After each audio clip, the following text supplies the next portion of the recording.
Добро вечер и од мене. Благодарам што останавте малку да проследиме оваа филозофска рефлексија за филмската документарна содржина која проследивме. Моето излагање го нареков филозофија на детството или кон онтолошкиот јазик на детската игра. Околу 20 на минути ќе ви соопштам кои беа моите филозофски импресии, на кој начин се обидов да го согледам овој филм. Ќе се обидам пред вас да наметнам две дискусии во поглед на филозофијата на детството и за јазичната онтолошка игра на децата, па доколку се развие дискусија и доколку имаме простор, би сакал дел од овие тези кои ги имам во мојот соопштение и да ги ставам пред судот на вашата проверка. Дозволете да започнам со едни стихови кои се надевам ќе ги препознаете веднаш. Кога детето дете беше. Кога детето дете беше, беше време да се праша. Зошто јас сум јас, а не сум ти? Зошто јас сум тука, а не таму? Кога времето почна и каде просторот заврши? Зар животот под сонцето не е само сон? Зар не е привид од друг свет, се што мириса и изгледа на цвет? Да, луѓе зли и светот тажене, па дал злото тогаш вистина е? И како може јас кој сум да не бев пред да сум? И како може еден ден јас кој сум да не бидам и да не сум? Претпоставувам дека ги препознавте, иако во мој слободен препев, веднаш ги препознавте поетското волшебство од All das Kind, Kind war, од песната за детството на Питер Ханке. И верувам дека веднаш ја евоциравте, можеби најконтемплативната филмска сцена во историјата на кинематографијата, од Небото над Берлин, на култниот филмски мак Вим Вендерс, кога Ангела Демил ги рецитира овие стихови тихо и нечујно, наблюдувајќи ја детската игра низ берлинските солитери. Гледајќи го за прв пат овој филм, сега заедно со вас, гледајќи го и за втор пат, овој документарен филм на Осло Хол, гледајќи го и бојхут на Линкетер, како што Ана милува да каже, играниот брат на ова филмска приказка која ја проследивме, филозофски ме одведе кон прашањата за природата на детските филозофски прашања. Што значат тие детски филозофски прашања? Се крие ли позади нив некоја длабока тајна? Дали детската прашална зачуденост, која во многу наликува на некоја изворна филозофска љубопитност, разгатнува одредена вистина за нашето постоење, или тие детски созерцанија се едноставен и наивен миметички импулс и поддржавање на јазикот на возрастните? Си го поставив прашањето веднаш после гледањето на овие филмови, дали е возможна и дали е филозофски легитимна една филозофија на детството? И ако е возможна, какви филозофски и какви антрополошки предложки разгатнува за нас, за нашето постоење, за нашата потрага по смисла, за нашата вродена потреба од филозофска промисла? Дали може би нешто одговара за нас, кои ги поставуваме прашањата пред кои се немее? Си го постави прашањето баш во тој контекст дали е возможна една таква филозофија на невообичаеното, филозофија на детството.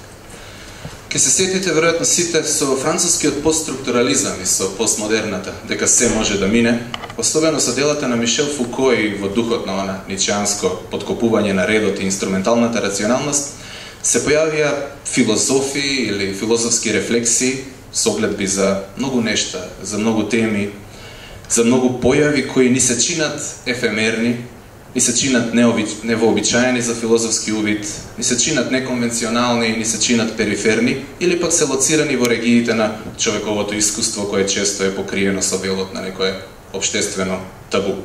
Сеќавате, Фуко пишуваше за филозофија на лудилото, за филозофија на нормалното и ненормалното, за надзорот и казната, за сексуалноста, екстазата, биополитиките и телото. Можете да погледнете и следната книга која ја донесе оваа PowerPoint презентација, е Патрик Лундберг на темелот на Хустреловата феноменологија, развиена филозофија на психоделичните искуства. Норвешкиот филозоф Ларс Свенсен, од филозофијата на модата, од филозофијата на досадата, од филозофијата на самотијата направи бестселери кои се преведени на повеќе од 20 на јазици широм светот. Том Ходжкинсон ја воскрес на филозофијата на мрзата или филозофијата на невртката пред извесен период. Говоревме за тоа. Лакановски, во духот на Лакан, Кристева и Жижек суверено говореа за разни филозофии на објектното, па верувам ќе се сетите сите на маестралните Жижекови примери за филозофијата и Веце Шолите. Американската пак едиција филозофија на поп-културата досегна дури 120 тома од првиот, кој беше најчудоневитувачки кога се појави на почетокот, Философија од Симпсон, па се до последниот том кој излезе пред некој месец, Философија Westworld. Овде мислиме на универзумот кој Майкл Критон и Джонатан Нолан го креираа за позната серија на HBO. Па од тука во овој дух, ако се возможни сите овие филозофски согледи, зашто не би било возможна една филозофија на детството, ако би можело се да мине. Но надвор од оваа постмодерна игра дека се може да мине, всушност имам чувство дека е легитимен филозофскиот интерес за детството, затоа што се легитимни двете филозофско проникливи идеи, идејата за менување на концептот на детството низ историјата и идејата дека постои еден различен општествен однос кон детето, како и љубопитството кон прашањата за епистемолошките теории за когнитивниот и етичките теории за моралниот развој на детето. Денес во западната култура вообичаено се смета дека детството или детето е фундаментално различно од возрастниот. Дека децата се физички и психолошки незрели и немаат искуство ниту вештини да се справат со сите аспекти на организираното општество. Затоа детството е посебна животна фаза и од тука се изведува цел различен општествен третман на детето, од посебна заштита, посебни различни закони и посебно облекување. На детството се гледа како на златно доба на невиност. Современото општество цели кон што е можно подолга презервација на таа морална, општествена и економска доба на безгрижност. Но да не звучам Кептен Овијас и да не ги повторувам овие работи, сакам да го фрлам клучното прашање пред вас, тоа е прашањето дали детството е универзален поим. Дали детството постои од секогаш или е еден вид на општествена конструкција? Дали, како што во родовата теорија е неспорно дека маж и жена се физички полови дадености, но машкоста и женскоста се неспорни општествени родови конструкции, дали можеме таа аналогија да ја употребиме и тоа разлачување да го аплицираме на односот дете и детство? Односно, клучното прашање е дали детството е таква општествена конструкција.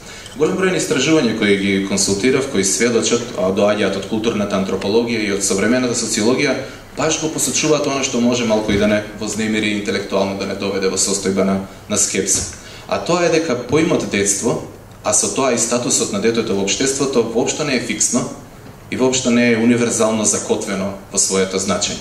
Напротив, суштински варира од историски до историски период, од култура до култура и од едно на друго место. Неколку автори баш во овој правец си пишуваат. Саманта Пунч, во една маестрална студија која се нарекува Negotiation Autonomy, Childhood in Rural Bolivia,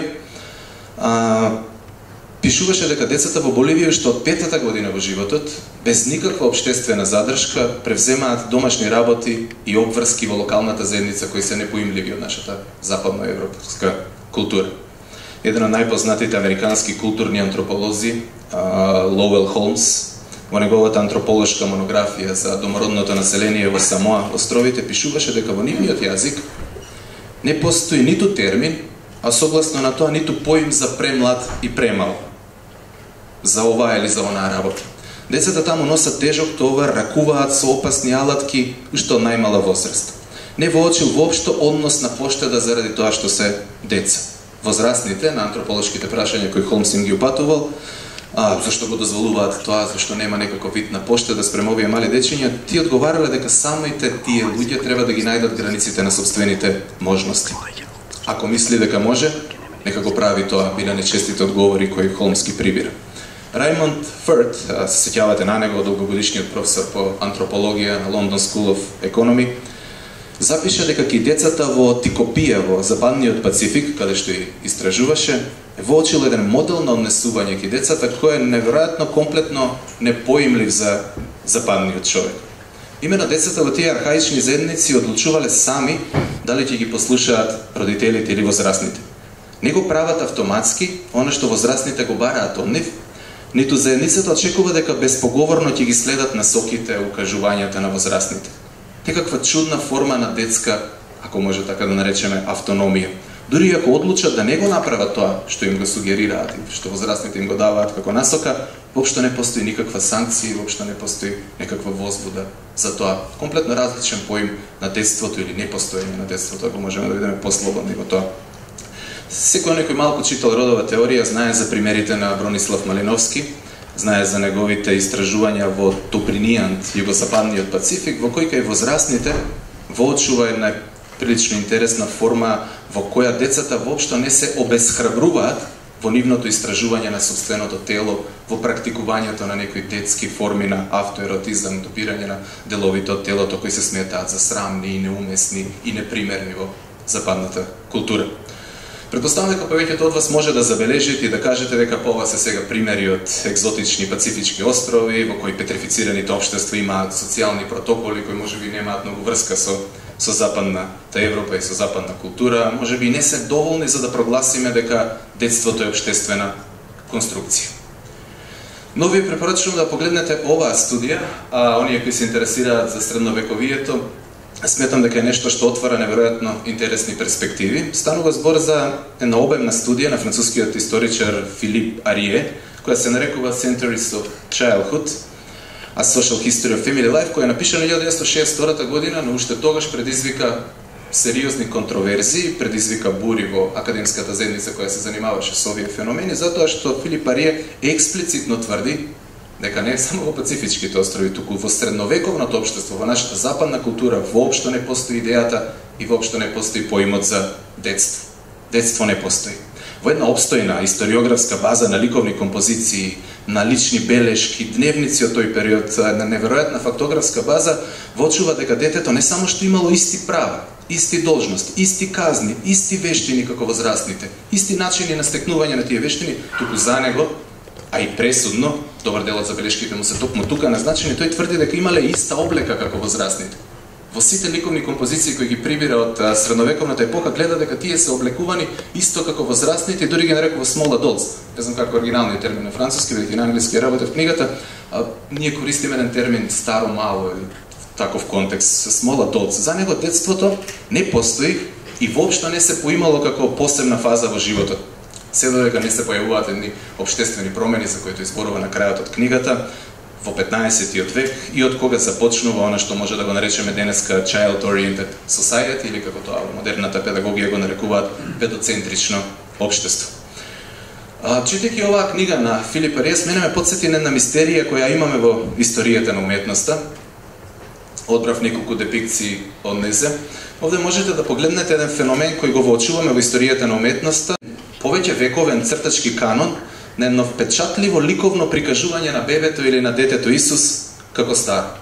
Можете да се сосредоточите и да ги видите овие композиции и во источното православие, но можеме да видиме и во католичкото христијанство и во западната традиција депикции или прикажувања на бебето или на детето Исус кој има видливи, јасни и неспорни обележја на неговата возрастност. Можете да ги видите залисците, фацијалната експресија, начинот на кој биле прикажувани сите овие Baby Jesus Child и слично. Во историјата на уметноста постои таа мистерија зошто се бебињата во Ренесансата така грди, зошто се прикажувани така како стари. И ова е интересно затоа што овој начин на прикажување на Исус, како што Арие го нарекува small adults, е всушност едно прикажување кое латините го нарекуваат homunculus, или мал човек, и хомункуларно прикажување на Исус. Погледнете уште неколку исто композиции кои говорат за овој начин на прикажување на детето Исус со карактеристики кои символички алудираат на неговата возрастност или на неговата зрелост. Овие средновековни ликовни уметници го подражавале концептот на хомункулус или на малиот човек. Веројатно оваа загадочна депикција не е само последица на евентуалното непостоење на концептот на детството, туку можеби и некој визуелен компромис помеѓу догмата за Исус како двоприродно совршен и непроменлив богочовек, па од тука можеби оваа хомункуларна депикција на бебето или детето Исус како возрастно со нагласени возрастни лики залисци станува стандард за сликање на сите деца во еден долг период, а тој долг период историски се поклопува со периодот за кој зборува Филип Арие, тоест пред 15-тиот век. Од тука првата дилема која ја ставам пред вас и се надам дека ќе поразговараме е всушност тоа дали навистина детството е општествена конструкција. Дали Филмовите кои ги гледаме, како овој кој предмалку го проследивме, се само филмови кои учествуваат во таа рециклажа, создавајќи еден вид на визуелни литии кон култот на детето. Или се тоа само други видови на детство, секако директно определени од интензитетот на морталитетот или немаштијата во тој период. Покрај првата дилема, имам и уште една втора дилема, која исто така ја отворам пред вас за дискусија, а тоа е всушност она што и го загатнав на почетокот кога ги рецитирав оние стикови од All das Kind war на Хандке. Со идејата за детето како првиот филозоф се сретнав уште во студиските денови. Се сеќавам тогаш подготвувајќи се за испитот по современа филозофија. Во рака ми падна две книгички на Карл Јасперс. Филозофија на екзистенцијата. И се сеќавате, тоа се неговите 3 предавања кои ги одржа во надбискупијата во Франкфурт 1937 година. И втората книгичка, уште повпечатливото, беше Вовед во филозофија, ова е германското издание на таа филозофија, на англиски книгата е преведена како Way of Wisdom, Introduction to the Philosophy, топло ви препорачувам на сите. Тоа е книга која е всушност збирка од неговите радиопредавања и е неверојатно лесна за читање, прониклива, лесно сватлива за разлика од останатите екзистенцијалистички текстови кои ги следат тешките франко-германски стилови на пишување од Сартер па понатаму. Ова е неверојатно плодотворна за еден млад студент кој допрва навлегува во тајните на филозофската експресија. Уште тогаш, кога се сретнав со оваа книга, Карл Јасперс уште на почетокот суверено се држи до ставот дека детските филозофски прашања се волшебно сведоштво за човековата изворна способност и предодреденост за филозофија. И самиот вели, не е ретко да слушнеме како децата со зборови и со прашања, кои по смисла и по значење, непосредно и длабоко продираат во она што е филозофија персе. Има неколку примери, а ние изминативе неколку денови, учествувајќи во сите овие активности околу филозофијата за деца, можевме да слушнеме голем број на вакви примери, но примерите кои Јасперс ги зборува во оваа книга, ќе ги споделам со вас. Еден од примерите за децата за кои Јасперс зборува е следниот. Говори едно детенце: зашто цело време можам да си мислам дека сум некој друг, но сепак одново и одново повторно сум само јас. Јасперс вели дека ова дете со ова прашање филозофски во чудење го досегнува, го дофаќа универзалниот извор на известност, за кој говореше и Декарт, ќе се сетите во метафизички медитации, како за она апсолутно несомненото. Односно свесноста за сумствувањето на свеста за себе, за самосвеста, за јаството, да не ги комплицирам филозофските термини. Или другото детенце за кое Јасперс зборува кога слушајќи ја приказката за создавањето, како на почетокот Бог го создаде небото, ја создаде земјата, и прашува: а што имаше пред почетокот? Дали ова дете со ова прашање чувствува дека нема и не може да има крајна постојка на која умот запира? Или можеби кога малото девојче воочува дека се менува, мирно протекува, неповратно исчезнува, како и да никогаш не постоело, и се прашува и го бара она што ќе остане непроменето во сета промена. Или кога децата загледани во прозорецот надвор ќе прашаат: зашто надвор има нешто, а нема ништо? Зарем ова дете може да ја дофати онтолошката гатанка на стварноста и прашално да ја воочува филозофската категорија битие и незиниот антипод небитието? Зарем е тоа можно? И уште една приказка кога малото девојче добива медаљон со изгравиран знак на лав, па го прашува сопствениот татко: тато, зошто на мојот медаљон има лав? Па затоа што си родена под знакот на лав. А добро, тато, под кои се знаци можат да бидат луѓето родени? Па знаеш, може да бидат родени под знакот на лав, под знакот на јарец, под знакот на рак, на риба, на шкорпија, може да бидат родени под знакот на вага, како што е твојот татко. А тато, може ли некој да биде роден под знакот на човек? Навистина, може ли? Дали детето може да го бара човекот во расцепнатите пукнатини на секојдневието? И тука Јасперс многу далеку пред Метју Липман, основачот на филозофијата за деца, навестува дека можеме да собереме богата ризница на филозофски прашања кои потекнуваат од децата. Уверуваше дека објаснувањето дека децата ги слушнале овие прашања од родителите не сака ни да го разгледува, за него е тоа несериозно, не ни пишува понатаму за тоа. А на прашањето кое самиот си го поставува и вели зашто тогаш не продолжат да филозофираат и во позрелите години, не ни се чинили дека тие прашања може да бидат комплетно случајни, Јасперс одговара: ако така мислиме, тогаш занемаруваме два факти. Занемаруваме импозантната проникливост на детските филозофски прашања и занемаруваме дека децата поседуваат гениални дарби кои се губат во зрелото доба. можевме да ги последочиме прашањата на Лукасиот, филмот кој предмалку го последив. Заклучно сакам да се вратам и да ја поставам второто прашање пред вас на клучното прашање за природата и значењето на овие детски филозофски прашања. Имаме само две опции и ќе ги фрлам пред вас. Првата опција, првата страна, ќе останеме ли на позицијата на Жан Пиаже, дека детето под 12 години не е способно за критичко, па од тука не е способно ни за филозофско мислење.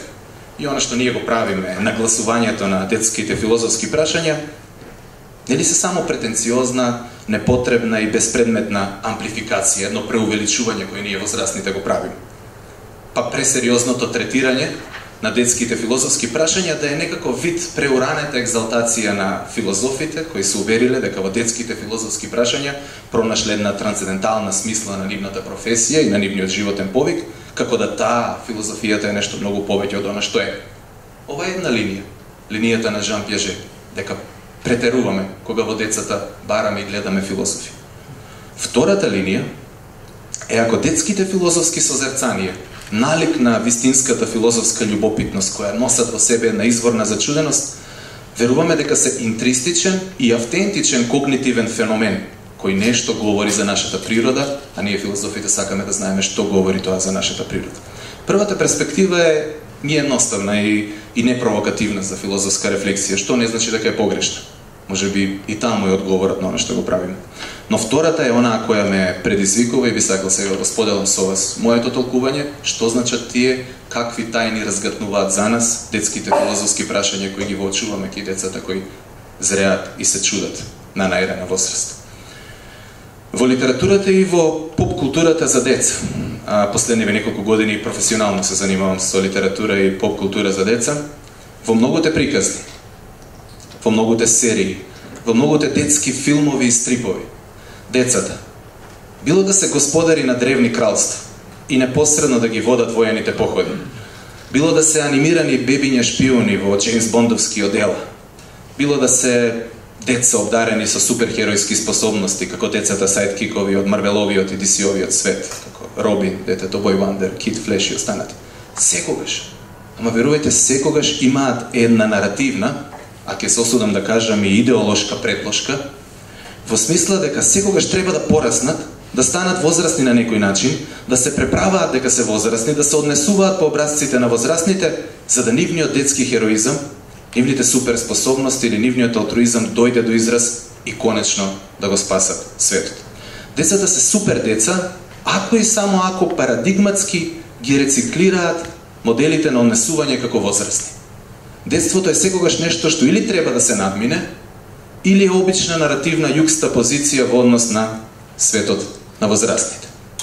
Меѓутоа, скоро се појави еден филмски серијал, се надам ќе го препознаете, кој комплетно ја смени оваа канонска наративна предложка. Овде мислам на научно-фантастичниот и хорор серијал на Netflix со наслов Stranger Things, кој е авторско дело на The Duffer браќата, кој за неверојатно кратко време доби култен статус во американската поп-култура. Без да правам големи спойлери, претпоставам дека некој може би ќе сака да го погледне овој серијал, веќе 2 сезони има на Netflix, се работи на третата, а да ја подкрепам поентата и да објаснам како може да се поврзе Stranger Things со прашањето за природата и значењето на детските филозофски прашања, ќе потсетам само дека во серијалот децата победуваат затоа што се деца, а не затоа што се преправаат дека се возрастни. Во овој серијал воочив нешто што ретко го гледам во сите феномени на популарната култура, а тоа е една инхерентна моќ на детството. Имено, јазикот од нивната игра, оние кои си играле оваа игра веројатно се сеќаваат, јазикот на нивната детска игра, Dungeons and Dragons, како и пропратните играчки и фигурини, е единствениот семантички клуч со кој може да се разбере екзистенцијалниот хорор што им се случува, заробеноста на нивното другарче во алтернативната димензија. Само символичкиот јазик на нивната детска игра ја осмислува безсмислената стварност на The Upside Down светот. Тоа е паранормалниот свет кој се појавува во оваа серија. Ликовите во оваа серија, кои не си играат, кои не подетинествуваат, не може да разберат што се случува. Агонично горат во собственото лудило. Виона Рајдер е маестрално го прикажува еден со незината актерска игра, еден од овие ликови кој не може да разбере што се случува. Накратко, серијалот со оваа сменета наративна предложка заклучува дека не само што не можеш да сватиш и да го разбереш демагоргонот, да Upside Down светот и другите паранормални појави од филмската нарација, туку не можеш ниту да го изразиш, не можеш да говориш за тој свет без јазикот, фигурините и пропратните играчки на децата.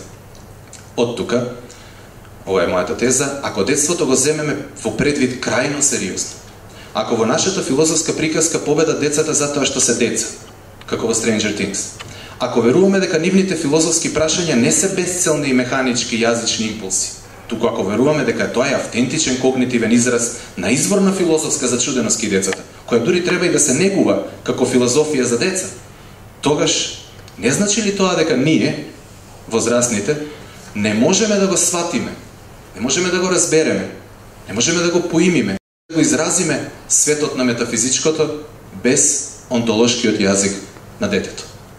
Со други зборови, возрастните, филозофите, а со тоа и самата филозофија како дисциплина, ги поставува истите прашања кои ги поставува и детето, затоа што возрастните и филозофите немаат друг изворен и непосреден клуч со кој може да ја разберат и изразат својата фрленост во светот.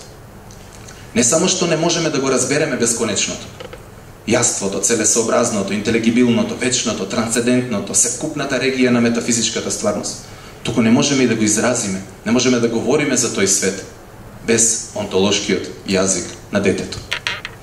Нам ни треба таа интристична детинеста зачуденост и незината филозофска очигледност, бидејќи воспротивно немаме когнитивни и немаме јазични алатки за увид во трансцендентното. Ние го позајмуваме онтолошкиот јазик на детето за нашето чудење и нашето прашално немење да биде воопшто и возможно. Во светот на возрастните, во светот на заробеност во конвенции и мненија, во свет на прикривање и безпоговорно прифатени вистини, ние ја губиме искреноста на детството, но ја губиме и филозофската љубопитност. И овој филм на Осло Холм, кој го проследивме, покажува како главниот лик на приказката настојува да си ги открие загонетките на стварниот свет во кој одненадеж се нашол. Филмот го доживеав како говори за детето кој својот простор го претвара во време, но во време на прашање. Детството е примордијална потреба на или за прашаниот и зачудениот ум на возрастниот. Па од тука, нели ви се чини дека филозофијата не е ништо друго освен интелектуален обид да се остане дете, да се остане зачуден. Оваа карактеристика на филозофијата како интелектуален обид да се остане дете, како психолошки, може би е претенциозно да се каже интелектуален, но како психолошки обид да се остане дете и да се поставуваат детските филозофски прашања, ако дозволите туку малку авторски, мислам дека не сум го сретнал на друго место, би ја нарекол когнитивна неотанија или неотанија. Неотанија буквално значи јувенилизација или подетинествување, новодетствие, ако може да направам некој платнаровски новоговор. Во еволутивната биологија овој процес значи кога некои детски или некои младелешки особини ќе се задржат или продолжуваат и во животот на возрастната единка. Ако разговарате со некој биолог, тој веднаш ќе ви го каже примерот на аксолтолот или дождовникот кој може цел живот да остане полноглавец, да остане дете. Дури така може и да се размножува како полноглавец. Дезмонд Морис во неговата маестрала на голиот мајмун сметаше дека и нашиот онтогенетски скок од човеколик и мајмун во човеколик мајмун дете е директна последица на овој еволутивен трик на таа неотанија. Од тука, второто прашање го изфрлам пред вас е дали филозофијата е тоа, когнитивна неотанија, начин да се остане дете, задржување на детството или детинеството во нас, еволутивен трик на нашата свесност за себе, од својот простор да направиме време на прашање, од себе повторно да направиме она што сме биле, дете филозоф. Ви благодарам за вниманието, тоа беше отприлика моето сообщение, се надевам дека го разберете. Повелете ако има прашања.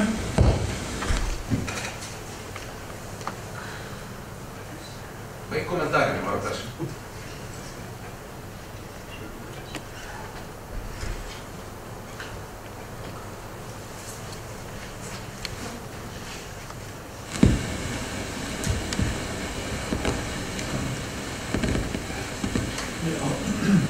Ја имам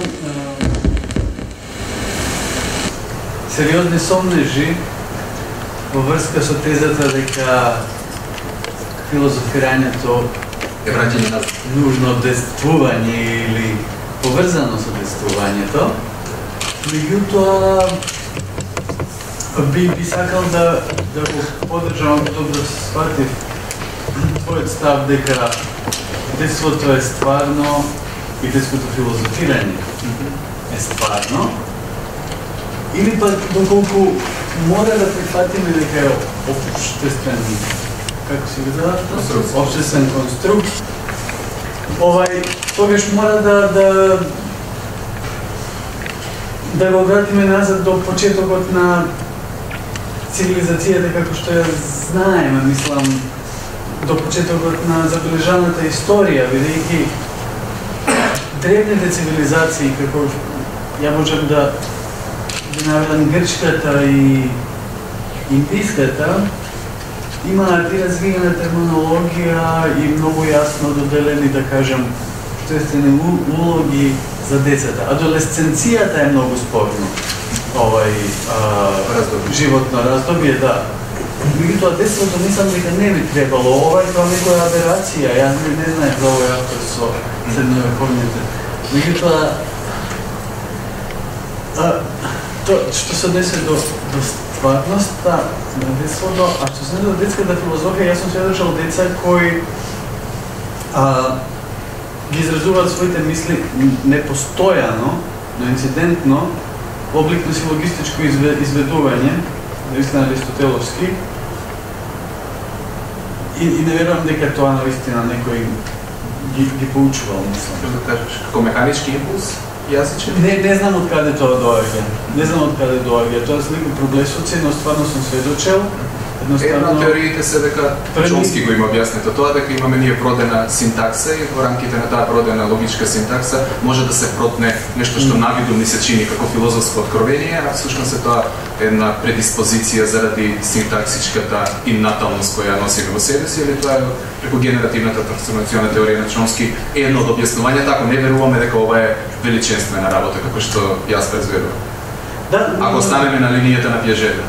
Поредно, сепак, значи, од релативно рана возраст постои таа, да кажеме, вродена способност за чисто логичко заклучување, силогистичко, значи премиси и заклучок. И за крај би навел еден, така да кажем, личен пример, не се срамам од тоа, значи, стварно е, како се вика, genuine. Јас, едно од првите сеќавања од многу рана возраст на ова земно постоење е дека сум се прашувал зошто сум јас баш јас, а не некој друг. Многу слично на оно што си. И јас навистина зачуден во врска со тоа. Ниту некој ми или татко ми зборал за такви работи, или дедо ми, или баба ми. Ставно навистина се прашував и тоа е не е толку ни прашање на, како се вика, љубопитство, него на еден вид на екзистенцијален ангст. Тоа е многу озбилна ствар. И после се продолжува, кај некои луѓе може би поизразено, кај некои помалку изразено, но дефинитивно постои. Тоа е се. Хвала. Благодарам, Виктор, за коментарот. Можем да се согласам во голем дел од работите со тебе.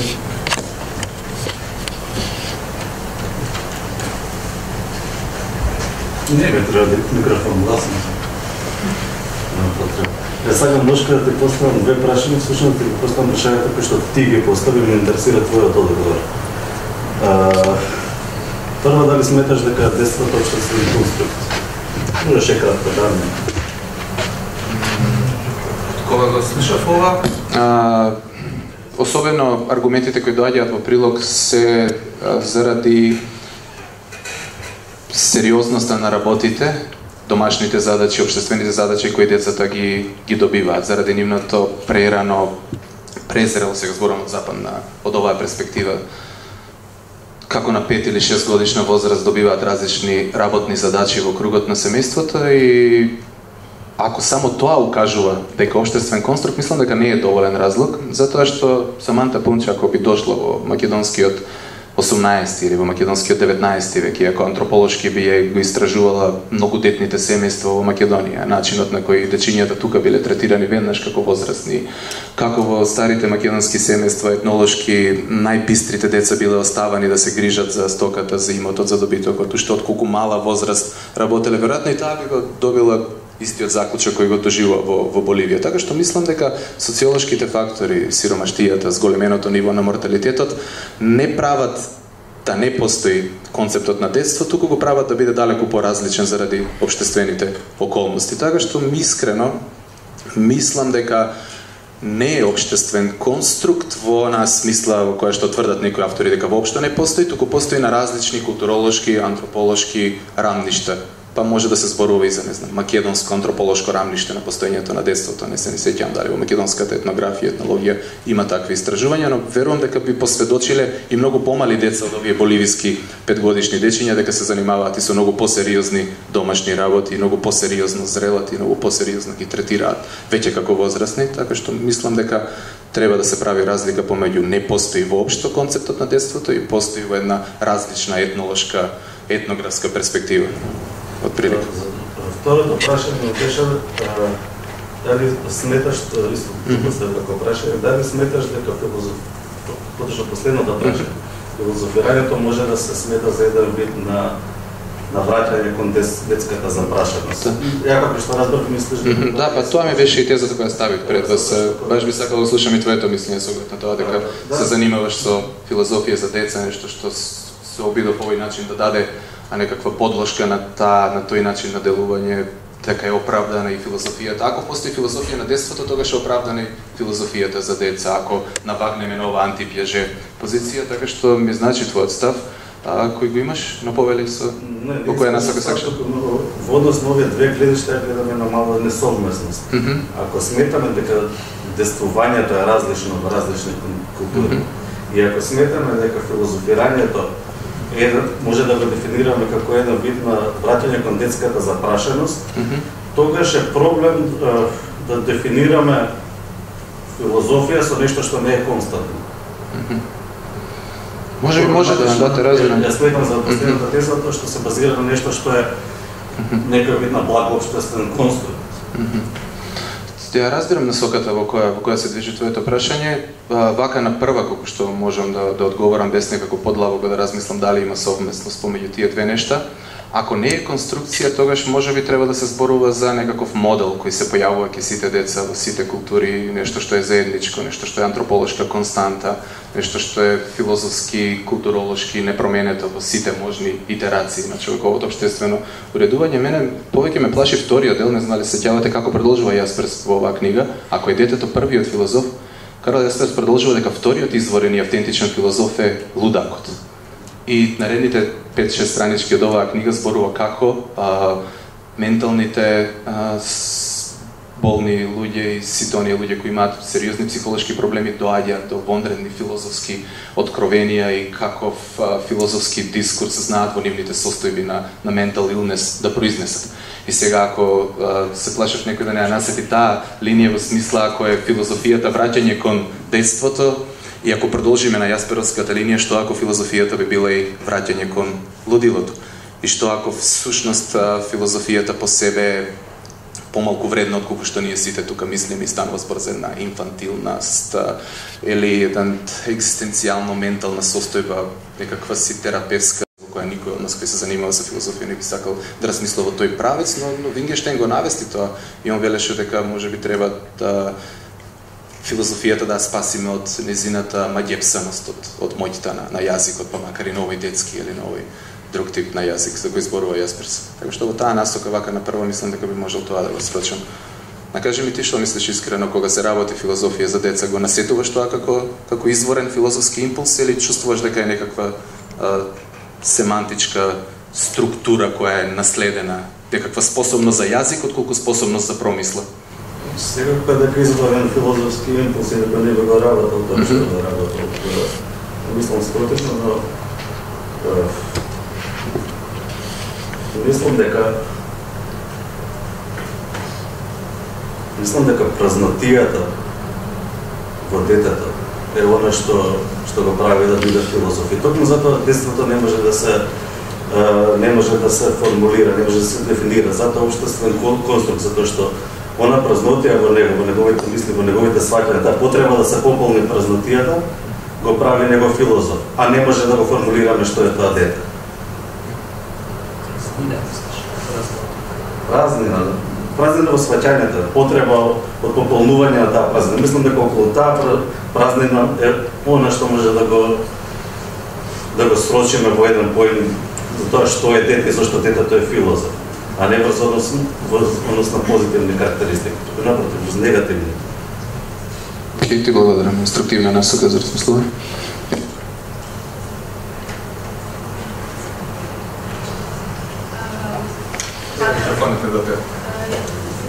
Не, окей. Не се слуша, земете ли? Ние сме далеко се пресет.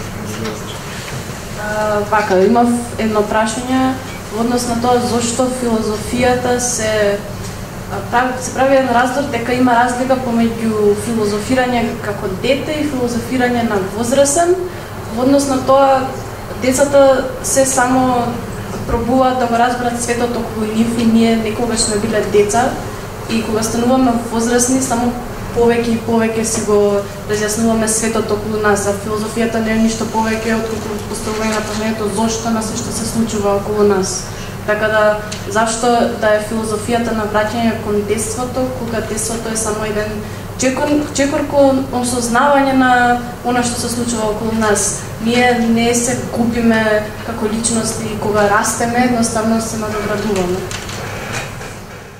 Зборуваш од лична перспектива, но повеќето од возрастните, може би во еден огромен период, токму тоа го прават, кое за жал не ви се случило вам. Повеќето од возрастните ја губат филозофската љубопитност, не ги поставуваат филозофските прашања, велиме дека созреале и од метафизичко почнуваат позитивно да размислуваат, позитивистички и може би треба да бидат благодарни оние индивидуи кои не им се случила таква губење на филозофското во себе си, но повеќето луѓе забораваат да ги поставуваат овие прашања кои професионално кога не се занимаваат со филозофија, ретко се чудат, екзистираат на рамниште околу позитивниот свет, задоволни се со материјалните околности околу себе си и не знам, се уште оваа теза ми е во фаза на формулирање, не знам дали може да биде издржана и дали навистина може да се зборува дека филозофијата е всушност враќање назад, позаимување на јазикот на детето и ја преиспитувам и значат во вашите коментари се она што го имате како размислување, може би ќе излезе нешто од ова и може би сум на една линија на размислување која воопшто и не е автентична, така што благодарам за коментарот. Извини, само како да спомнам дека ако израсните би го губеле, не знам, филозофскиот дел од нив, тогаш не би размислувале воопшто. Мислам, Кierkegaard беше прилично јасен, може би се сеќавате, тој го делеше животот на 3 фази. Естетичка фаза, во која концептуалната личност која символизира естетичката фаза беше Дон Хуан и он вели дека во првата фаза од нашиот живот живееме Дон Хуановски, хедонистички, ги искусуваме сладострастијата на животот. Во втората фаза е така наречената етичка фаза од животот, во која концептуална личност која символизира таа фаза е Сократ и вели дека во таа фаза од животот се судруваме со облигации, со морални должности, со обврски и доаѓаме до третата фаза која концептуална личност која представува Исус Христос и ја нарекува религиозна фаза и вели дека таа е изворната и автентичната филозофска фаза, дека возрастните додека не дојдат во последното доба од животот кога ќе се судрат со конечната аперцептивна свесност за себе како за битие кои ќе однемат и ќе се префрлат на другата страна, воопшто не ги ни поставуваат прашањата за смислата, за почетокот, за другата страна, за трансцендентното, така што различни се филозофските линии на размислување. Мојата е дека има некоја длабока тајна во детството. Не знам, може би платонистички да размислуваме во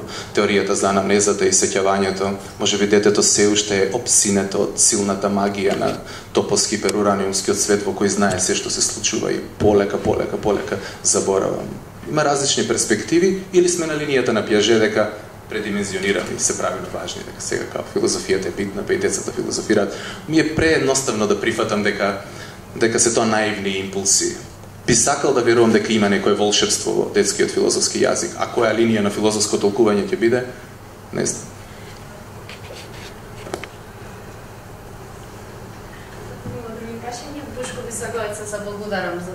Благодарам и вам што ме поканивте и благодарам што ми се надевам беше инструктивно.